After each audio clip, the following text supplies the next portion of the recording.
Throwaway account: I, 35F, have 2 kids, 17MF twins, and 1 stepdaughter, 18, who I met when she was 11. The other day, I was at my parents' house going over some estate planning as I am the executor. While reviewing, I saw my folks had split their assets to be half for my 2 siblings, and I and the other half for their grandkids, all to be distributed evenly. My stepdaughter was included. When I asked them about this, they said they wanted to be fair. Their estate isn't super large, but the sum would be substantial. Think new car. I told my parents that while generous of them, I didn't think it would be necessary and would be better to split between their 5 grandkids. When we got home, my husband said he overheard what I said, and that I was being an AH for alienating his daughter.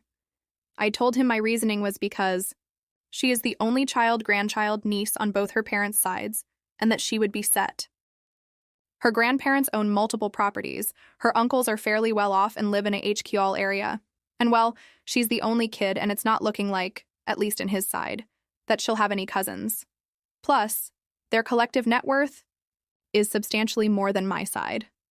I also asked him if his parents included my kids in their estate, but he refused to answer. Still, he said I was being an AH and accused me of not caring about her future. I think I was doing the right thing by looking out for my kids and their cousins. AITA, edit. I was told to include this in the post 1. I didn't argue with or pressure my parents to make a change. I simply mentioned that I don't feel it was necessary for her to receive a monetary amount. My mom plans on giving her a set of family heirloom jewelry that is her birthstone. I think this is quite thoughtful. I'm not a big jewelry person, and she has other sets for the other girls in the family, so I feel this is okay. 3. My parents have seen her about 3 to 5x a year since I met her. I cry. My nephews and my kids do not have active relationships with their biological father sides. My niece is a new mom and works at a restaurant. I feel that financial inheritance would be more impactful for them even as such a small amount. I know my SD is set to inherit at least 2 houses in a major US city with HQL. I found this out a while back after my husband asked me to help him organize his office. I had to read through papers to know how to file them accordingly. The paper was a certified copy and was drafted soon after we married. My kids were not included. I am not sure if it has been updated. I did not ask him about it at the time because I did not have an issue with it. There is distance in the relationship, but I don't feel it's my fault. I can explain this. When I met her mom for the first time, she made it very clear that I wasn't her mom. I didn't see this as an issue because I did not want to overstep, and as a mom myself, I could see where she was coming from and respected her request. But as time progressed, our opportunity to spend time together became less frequent. At first, my husband had every other weekend visitation. It became less frequent as she became a teenager because she wanted to spend the night with friends, hang out, etc., which I see as normal teenager behavior. The other piece is that we were never invited to be included in major celebrations for her. We usually celebrated birthdays with her a week after because we weren't invited. My husband was just not us. She's also never spent Thanksgiving or Christmas with us because her mom wanted those days. Again, which I saw as fine, because that's her only child. My husband would spend holidays with her at her mom's house, which I encouraged because I knew the importance of father-daughter connections. We also were not invited to her HS graduation. I think she's a beautiful and brilliant young woman and care for her tremendously. But it's challenging to develop deep, meaningful relationships with people you have little contact with. For people putting me in the category of the evil stepmother, saying that I see her as other, don't think that I haven't been trying since the beginning. I include her in every way I can in the times that she is with us by doing things like teaching her my family recipes, taking her shopping for clothes so that she doesn't have to bring things back and forth, and attending every school athletic event that I could. I have tried to include her in family vacation planning, but was told by her mother that unless the vacation occurred on a weekend we're scheduled to have with her, then she would not allow us to have the time. This limited our options to local weekend trips, but even then, her mom comes up with some reason she can't join, including surprise trips to another state. I even suggested a family cruise in lieu of a honeymoon to celebrate our new family, but was blocked by her mom. My husband is allowed to take her on extended vacations as long as it's just the 2 of them. I have tried to be flexible in accommodations around holidays by postponing things like Christmas morning so that she can be included.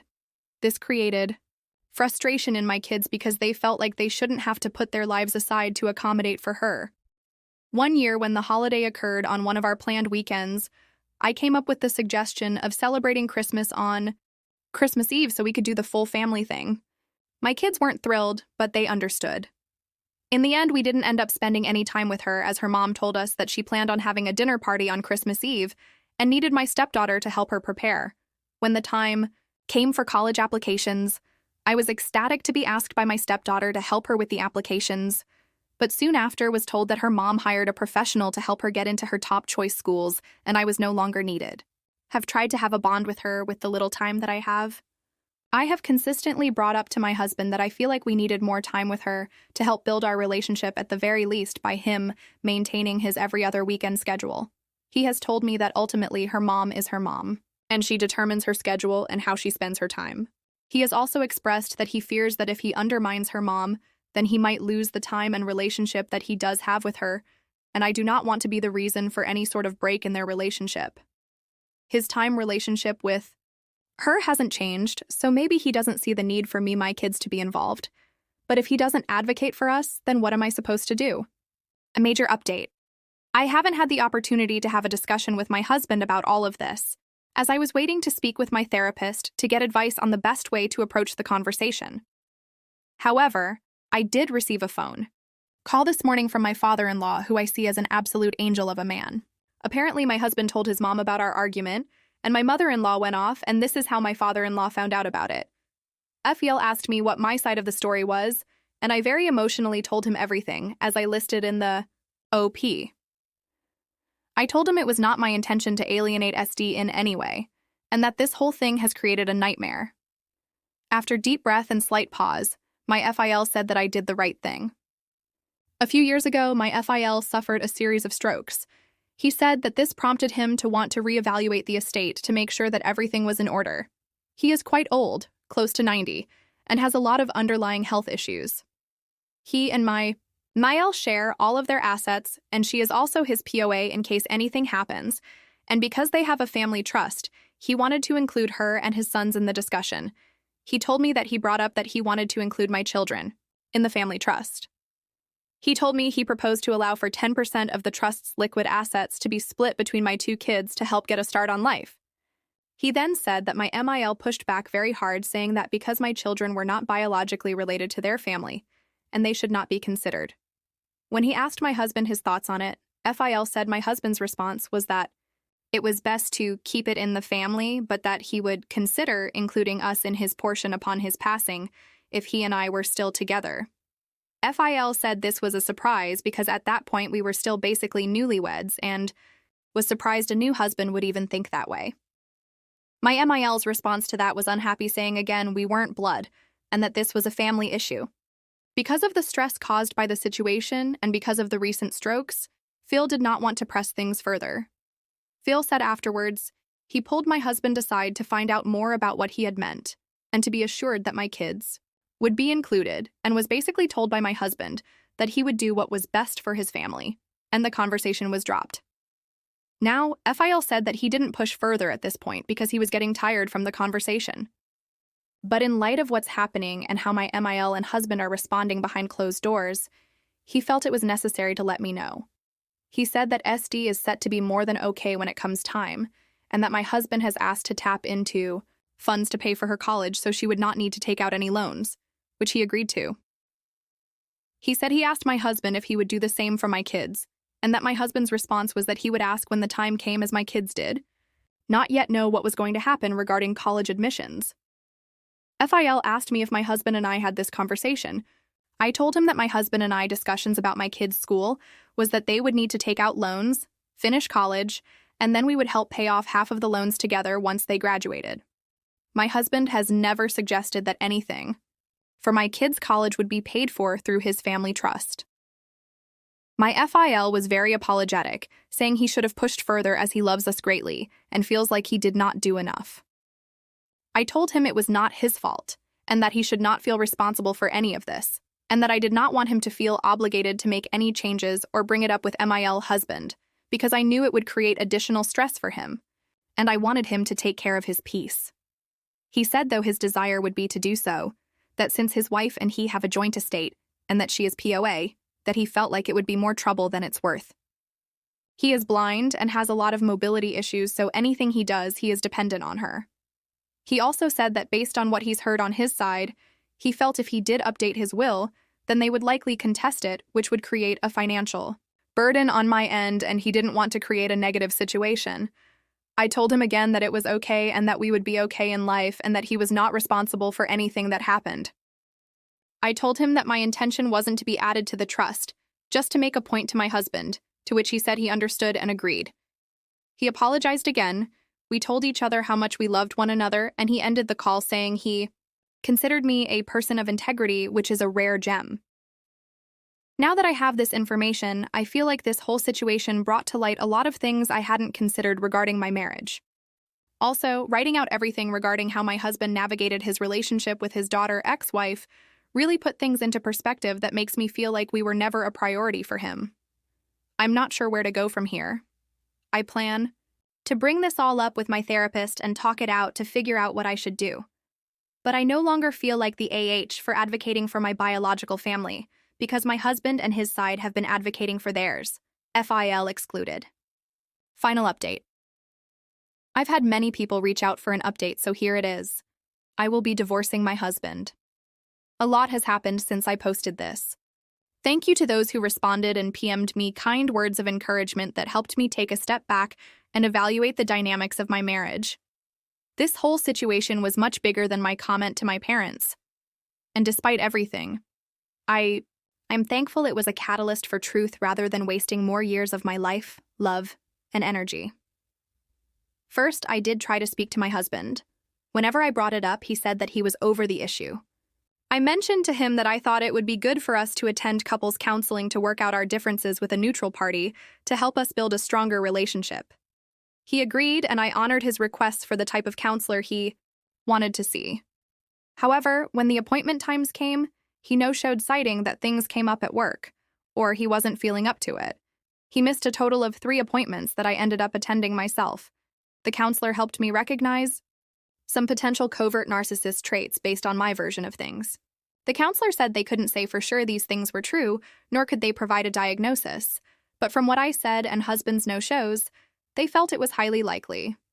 The frustration caused by all of this made me decide to take my kids to see my brother and his family for Halloween and the weekend. They live close to a city that goes all out for the holiday, and it's within a reasonable driving distance. My husband didn't object. I asked him if he had plans, and he said he was just going to work around the house and relax. He assumed that I would be with them the whole time. I took my twins, spent the night, and left them there, hoping to be able to go home and have a serious conversation with my husband without distractions. On the way home, my daughter called me. She said that there was a post-Halloween party happening at our house, and that both SD and her mom were there. She found out because one of her teammates from school's older sister had been invited. The sister is friends with SD. She also sent me screenshots from social media from the inside of our home where I could see who was in attendance. I didn't recognize anyone except husband, SD, and SD's mom. When I got home Friday evening, I pulled up to the house and it was filled with cars, including SD's mom. I didn't knock because I was already embarrassed as it is. Instead, I went to stay with a friend. The next morning, I went home to confront my husband. All the cars were gone except SD's mom. A woman who refused to knock on our door during pickup's harsh drop-offs had spent the night at our home. When I let myself in, all 3 were eating breakfast around the table like a family. SD's mom gave me a big smile and exaggerated hospitality. SD tried hard to hide her giggles. Husband was bewildered. There was no evidence of a major party.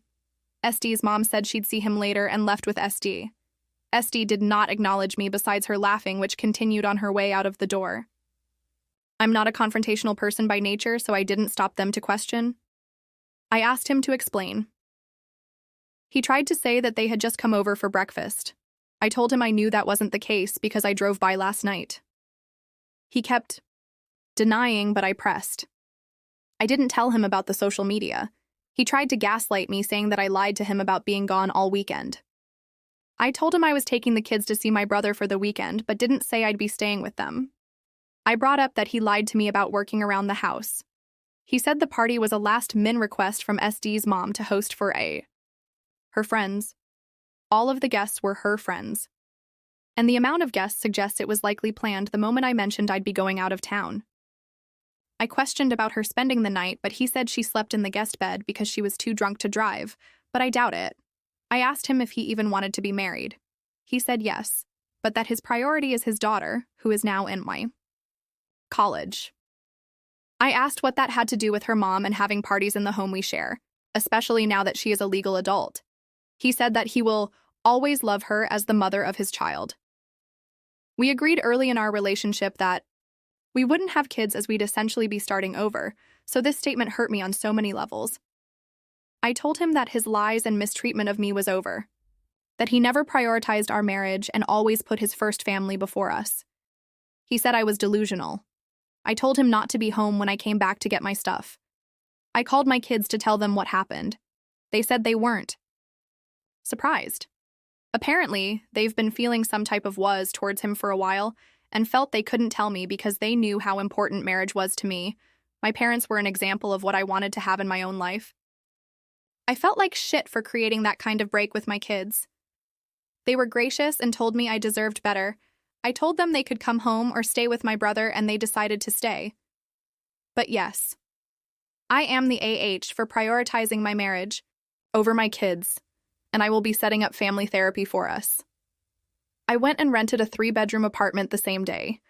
The friend I stayed with the night before helped me pack my stuff and move over the weekend. Future ex-husband's whereabouts were unknown, but I can assume during the move, I got a string of nasty texts from SD's mom saying that I was jealous that she had picked a good man who she conceived a baby with love with, a direct jab at the circumstances under which I had my kids.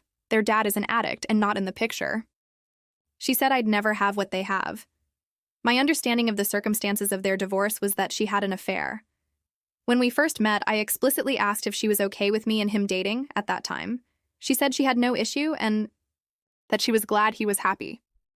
This was the same day as her comment about me never being mom to stepdaughter. She was also dating someone at the time. Once I got settled, I told my family about what happened. Parents and siblings. They were livid, especially my dad. This is where he voiced that he had been sick of trying to include my husband at SD in family events just to be constantly stonewalled by them. They don't take blatant cruelty lightly, and her reaction to my walking in on their breakfast makes them see her as cruel. They said if she had shown even a bit of embarrassment or remorse, they would have thought differently of her. So yes, I'm the asshole for overlooking my future ex's treatment of me and my family, for delusionally thinking things would get better, for pouring into people who don't seem to gaff while I had love and support from my real family. I will say, I don't blame my SD for this. She is her parents' child. Who knows what was said about me behind closed doors over the years? In that case, she is innocent. However, she is now an adult that can make her own choices. She can decide if she wants to participate in behavior that puts other people down. Maybe she's still young enough to be influenced under her parents' thumb regarding how she treats people.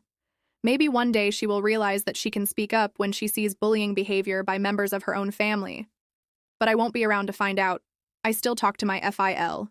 He's been checking in on me regularly while MIL is out running errands. He's sorry for the circumstances, but glad I stood up for myself. He told me he will help me in any way he can to make my transition easier. I said the best he can do for me is still be my friend. Now he tells me stories about his younger years, instead of us talking about other parties involved. My kids like our new place. They said school is still doing okay and are looking forward to graduating. We decided to adopt a cat. Something we all wanted but put off because X hates them. Both have decided to pursue complementing trades and going into business together after college. They said they had been discussing it for a while. They had mentioned it to me before, alongside a long list of other possible post-graduation plans. So I was aware of it as a possibility, but now they say it's the goal. I also told my parents that if they wanted to reconsider their will, then I wanted them to decide to do something that made them happy, even if it included SD. They said they had already been talking to a financial advisor after speaking with my brother since the time of our meeting mentioned in the original post. He encouraged them to enjoy their money now, They want to move to my paternal grandparents' home country where we have some extended family. Moving will save them a lot of money as the COL is much lower and he can buy land since my dad is a dual citizen. They said if it works out, they'll leave their house here for my sister and her boys to live in rent-free as long as she keeps up maintenance. They also mentioned the possibility of contributing to my niece going back to school, so she doesn't have to work as a server much longer. All this planning on their end started just before the Halloween fallout. I told them I'm glad they're deciding to enjoy their money while they're still around. Husband has reached out several times begging me to reconcile, asking for marriage counseling, etc. I guess he thought I wasn't as serious as I was. Said he made a big mistake and put the blame on SD's mom, his mom, for poisoning him regarding our marriage. Told him it was not my problem and that I hope he has the life he deserves. If I could tell my younger self something, it would be don't ignore the red flags. If things feel off or unfair, then they probably are. Don't prioritize people who couldn't care less about your feelings or overall well-being. People can change, but it's not your responsibility to help them. Invest that energy in yourself. I'm so glad I kept my job income despite my husband's request for me to be a housewife. If I hadn't, I wouldn't have been able to leave as quickly as I did. TLDR. Told my parents I thought it wasn't necessary to include SD in their will because she's set to inherit a lot from my husband's family. Husband got pissed and said I was alienating his daughter. Later got a call from my FIL saying I wasn't the AH. Now I'm leaving my husband. If you enjoyed this video, don't forget to give it a thumbs up and hit that subscribe button for more amazing content.